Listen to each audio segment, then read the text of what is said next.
जिस प्रकार शरीर के लिए भोजन आवश्यक है, उसी प्रकार परमार्थिक जीवन के लिए, आंतरिक जीवन के लिए, आंतरिक शांति के लिए, आंतरिक पुष्टि के लिए सत्संग, सद्विचार और ध्यान ये बहुत जरूरी है। जो लोग सत्संग को, भगवान नाम को, ध्यान को महत्व नहीं देते हैं और सांसारिक चीज़ों को और भोगों को महत्व देते हैं, तो उन भोगों का और उन सांसारिक चीज़ों का काम तो यही है कि ईश्वर प्राप्ति तो होने नहीं देती और कमबख्त खुद भी सदा साथ नहीं रहती है, साथ छोड़ देती है।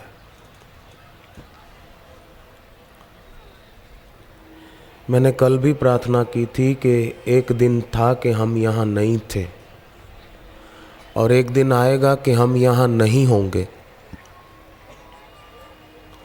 हम इस संसार में रहते जरूर हैं पर हम इस संसार के नहीं हैं। जीव है ईश्वर का अंश पर भूल गया है अपना वंश। जैसे कोई शराब के नशे में हो और उसके पैर लड़खड़ा रहे हों, ठीक से चल नहीं पा रहा हो, वैसी आजकल लोगों की हालत हो गई है। अविद्या का नशा इतना जोर कर रहा है कि पैर सही दिशा में नहीं पड़ रहे। आप जरा सोचो कि दक्षिण दिशा में कोई जा रहा हो और बोले कि अभी तक बद्रीनाथ नहीं आया, बद्रीनाथ नहीं आया, तो ये सोचने की बात है कि कैसे आएगा। दिशा गलत पकड़ी है तो बद्रीनाथ कभी भी पहुंच नहीं सकेगा। बद्रीनाथ पहुंचना है तो दिशा सही पकड़ो। उसी प्रकार सदा सुख पाना है अगर, तो जिसके परिणाम में दुख है, ऐसी दिशा में कदम बढ़ाना छोड़ना पड़ेगा। शरीर की आवश्यकताओं की पूर्ति का प्रबंध भगवान की तरफ से है, परंतु वासना की पूर्ति का संबंध, वो प्रबंध ईश्वर की तरफ से नहीं है। ईश्वर नहीं चाहते कि कोई व्यक्ति वासना के अधीन होकर अपना कीमती जीवन यूं ही बिता दे। हर व्यक्ति अगर अपने कर्तव्य पर नजर रखे और अधिकार का दुरुपयोग न करे तो न्यायालय की और न्यायपालिका की जरूरत ही नहीं पड़ेगी, पुलिस विभाग की भी नहीं पड़ेगी। हर व्यक्ति मानव मात्र अपने कर्तव्य पर नजर रखे, बस अधिकार पर नजर न रखे और सदुपयोग करे मिले हुए बल का, योग्यता का, तो समाज में शांति बढ़ेगी, राम राज्य की स्थापना हो जाएगी। राम राज्य माने मैं कोई पार्टी के उसमें नहीं कह रहा हूं, घर घर में शांति हो जाएगी।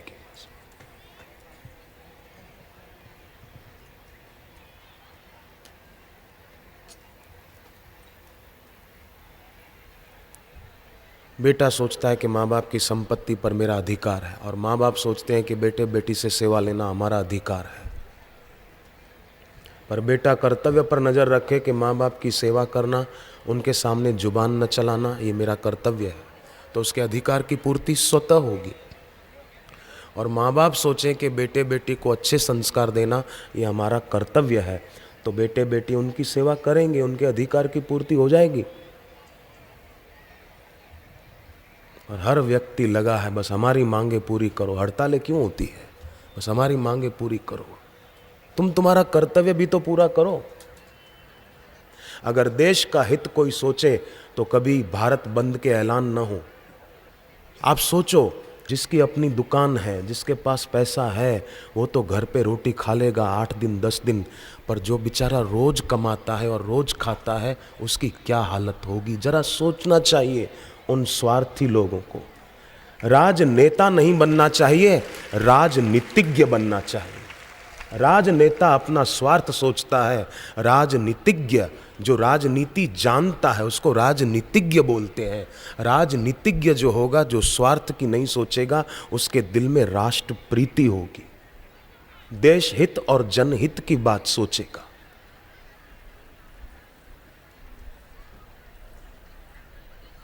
तुलसीदास जी ने विनय पत्रिका में कहा है कि इस देश के राजा को माली जैसा होना चाहिए। जैसे माली बगीचे का पोषण करता है, फूलों को खिला देता है, बगीचे को हरा भरा कर देता है, ऐसे ही राजा अपनी प्रजा को भी हरा भरा रखे, खुश रखे। सूर्य समुद्र से पानी सोख लेता है अपनी तीखी किरणों के द्वारा, परंतु रत्नाकर समुद्र कभी शिकायत नहीं करता कि मेरे से इतना पानी सूर्य ने खींच लिया अपनी किरणों से। और सूर्य कभी अपने पास रखते नहीं है, खारापन दूर करके बरसा देते हैं। तो राजा माली जैसा हो, पोषण करे, शोषण न करे। पुराणों में कथाएं आती है कि राजाओं की लंबी आयु के लिए प्रजा उपवास करती थी, प्रजा प्रार्थना करती थी कि हमारे राजा साहब की आयु लंबी हो। ऐसा होता था। तो अभिप्राय, हर व्यक्ति अपने कर्तव्य पर नजर रखे। बस हम प्रजा हैं, समाज में रहते हैं, तो हमारा कर्तव्य है कि हम अपने मत का उपयोग जरूर करें। मत अधिकार होता है ना, तो अपना मत योग्य व्यक्ति को दें,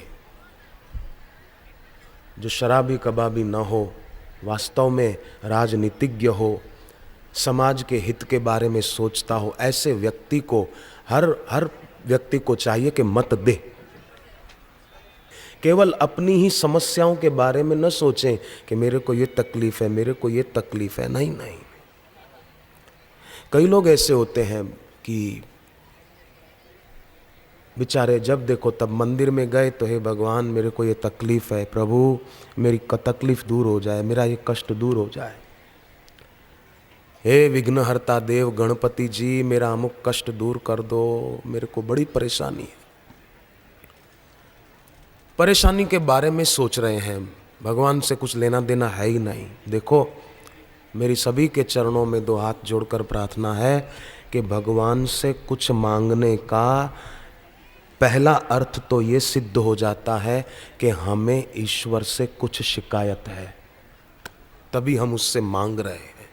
माने उसने जो किया वो ठीक नहीं किया, हम उसको सलाह दे रहे हैं कि ये ठीक है, ये ठीक नहीं है, ये आपने ठीक किया, ये आपने ठीक नहीं किया, हमें शिकायत है।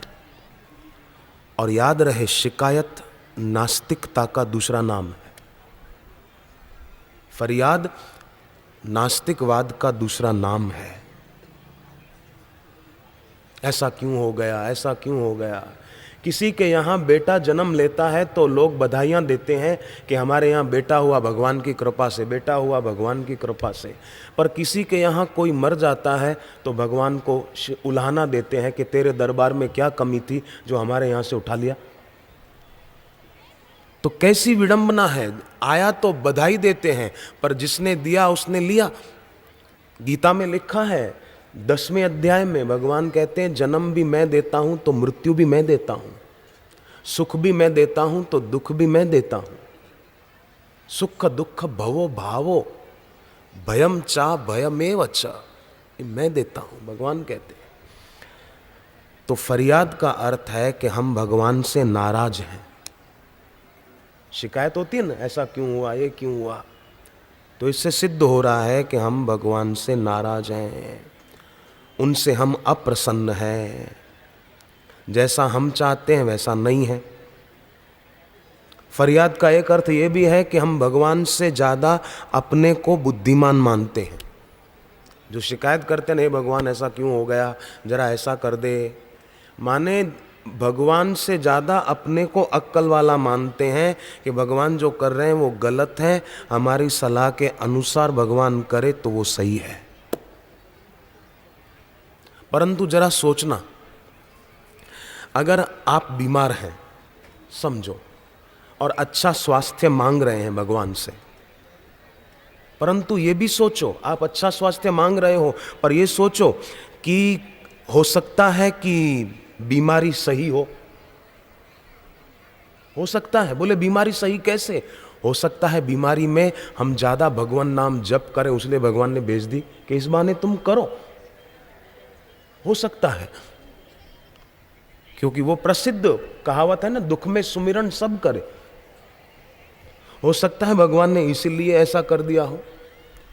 कई बार स्वास्थ्य जो न दे पाए वो बीमारी दे जाती है। एक आदमी के गले में कुछ अटक गया, हॉस्पिटल गया, एक्सरे कराया कि कहाँ चीज अटकी है, कुछ ऑपरेशन, माइनर ऑपरेशन करके निकाल दें, एक्सरे आदि लिया तो डॉक्टरों ने कहा भाई साहब ये चीज तो जो अटकी है इसकी चिंता छोड़ो, पर अब रिपोर्ट में आया है कि आपको कैंसर शुरू हो चुका है, फर्स्ट स्टेज में है।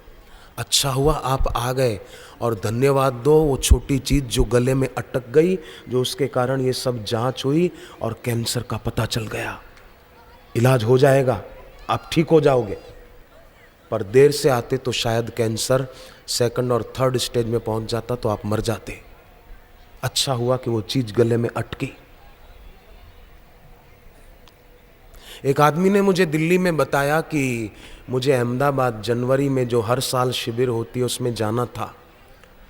मैंने अपनी जहाँ कंपनी में काम करता हूँ वहाँ साहब को चिट्ठी लिख के दी कि मेरे को 15 दिन के बाद अहमदाबाद जाना है, मेरी छुट्टी मंजूर करो। कर दी। मैंने बिहार से मेरे भाई को बुला लिया कि तू भी चल, दीक्षा दिला दूँ तेरे को। जाने का दिन आया तो साहब ने मना कर दिया कि तुम नहीं जा सकते, ऑफिस में काम है। मैंने कहा साहब टिकट बुक हो गई है, बिहार से मेरे भाई और भाभी आ गए हैं, बच्चे भी आए हैं उनके, और अहमदाबाद हमको जाना है। बोले जाओगे तो सोच लो नौकरी गई। बोले गई तो गई, पर मैं जरूर जाऊंगा। तो वो तो आए, 5-6 दिन के बाद गए तो साहब ने कहा कि अब आपकी छुट्टी हो गई, नहीं आना यहाँ। तो बोले कोई बात नहीं, इसमें भी कुछ भला होगा। ईश्वर जो कुछ करता है अच्छा ही करता है, मानव तू परिवर्तन से काहे को डरता है। कितनी लंबी रात हो फिर भी दिन तो आएगा, जल में कमल खिलेगा फिर से वो मुस्काएगा। देता है जो कष्ट वही कष्टों को हरता है, मानव तू परिवर्तन से काहे को डरता है। चढ़ता है तूफान कभी और कभी उतरता है, मानव तू परिवर्तन से काहे को डरता है। कोई बात नहीं साहब, आपकी मर्जी। वो सज्जन तो चले गए घर, मजे से खाया पिया सो गए, चिंता नहीं की कि मेरी नौकरी छूट गई। नहीं फरियाद की ईश्वर के आगे, गुरु के आगे कि बापू मैं तो आपके शिविर में आया था और मेरी नौकरी कैसे छूट गई। देखो, अगर हम दुखी हैं और ईश्वर से गुरु से सुख मांगते हैं, परंतु जरूरी नहीं है कि उस सुख में सुख हो, ये जरूरी नहीं है। हम जिसको सुख मानते हैं हो सकता है उसके परिणाम में दुख हो, क्योंकि हम अपनी बुद्धि से सोच रहे हैं और बुद्धि तो जड़ है, अभी उसमें भगवत तत्व का साक्षात्कार नहीं हुआ, तो हो सकता है हमारी सोच गलत हो सकता है।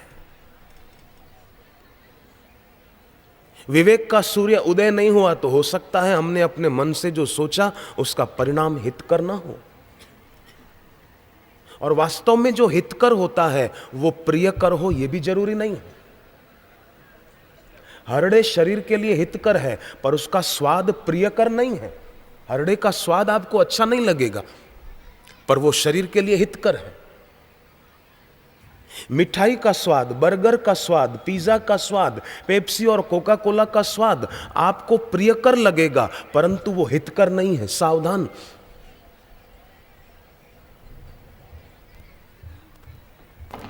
उठो मानव आंख खोलो, सो चुके हो अब न सोना। स्वर्ण घड़ियां कदाचित तुम खो चुके हो अब न खोना। बहुत समय बीत चुका है, जिंदगी के कितने साल बीत गए ये सबको पता है, पर अब कितने साल बाकी बचे हैं या कितने महीने बचे हैं किसको पता है? किसी को पता नहीं है।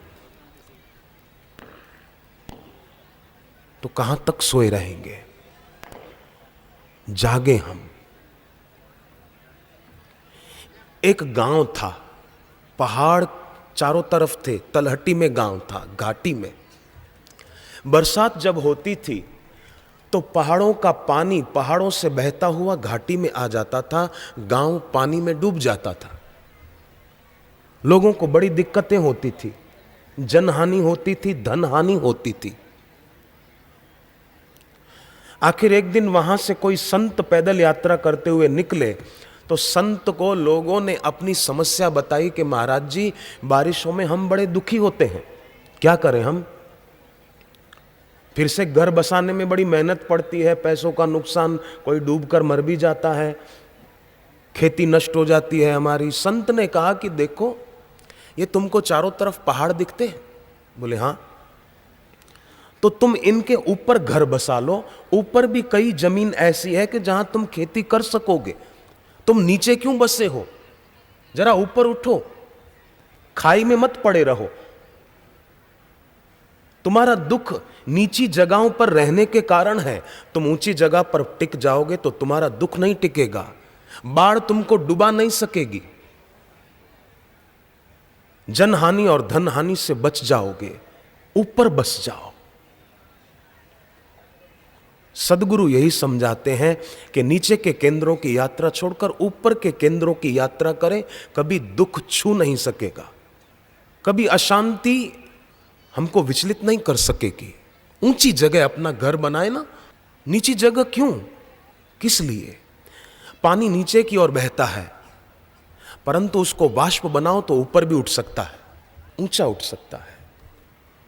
ग्रेविटेशन के पीछे, ग्रेविटेशन का विरुद्ध शब्द लेविटेशन है, ऊंचा उठाया जा सकता है उसको।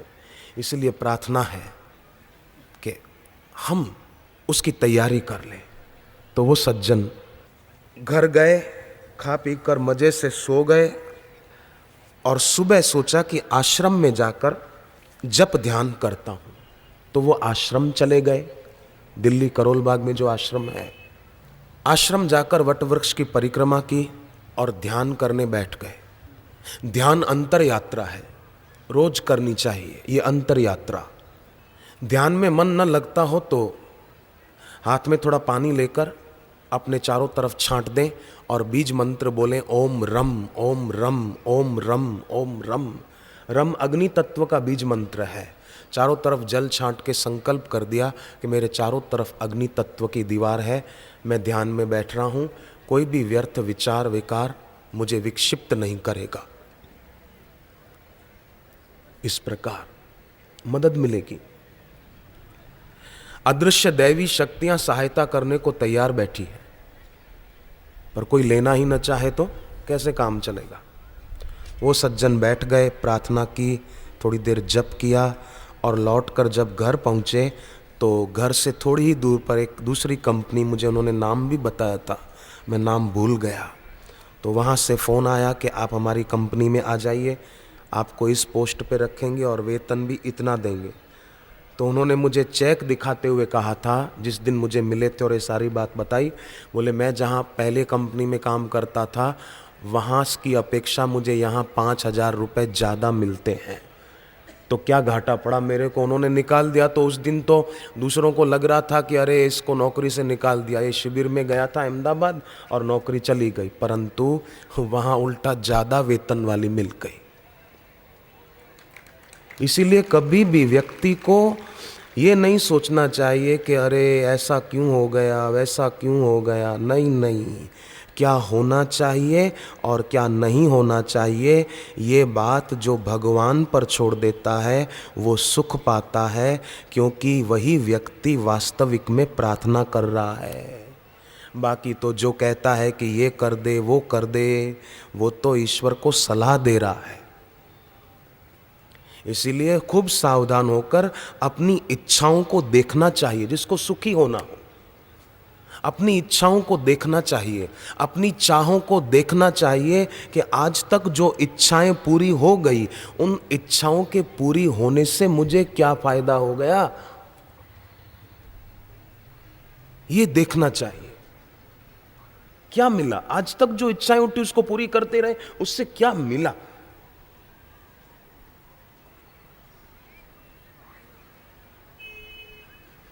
और अब जो उठ रही हैं उसको अगर पूरी नहीं करेंगे तो क्या क्या मेरा घाटा हो जाएगा? सांसारिक इच्छाएं जो उठती है उसको हम पूरी न करें, न्याय युक्त जो इच्छा हो वो पूरी कर दी जाए। परंतु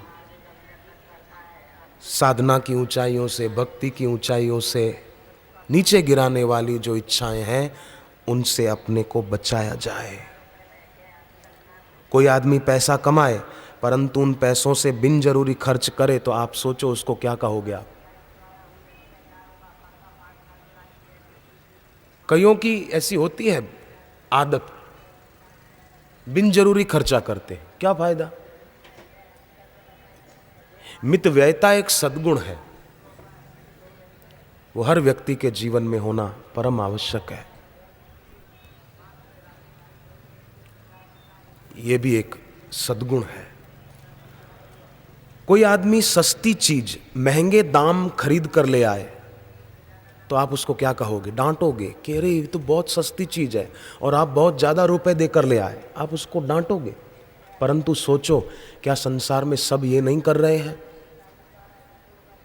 सब लोग कितना कीमती मनुष्य जीवन और कितने तुच्छ सांसारिक भोग, कीमती जीवन और कीमती सांसें दांव पर लगाकर तुच्छ भोगों के पीछे उसको खर्च कर देते हैं। जो करोड़ों रुपया देकर भी सांस नहीं ले सकते, दूसरी वेंटिलेटर क्या दे देगा, कितनी ऑक्सीजन दे पाएगा?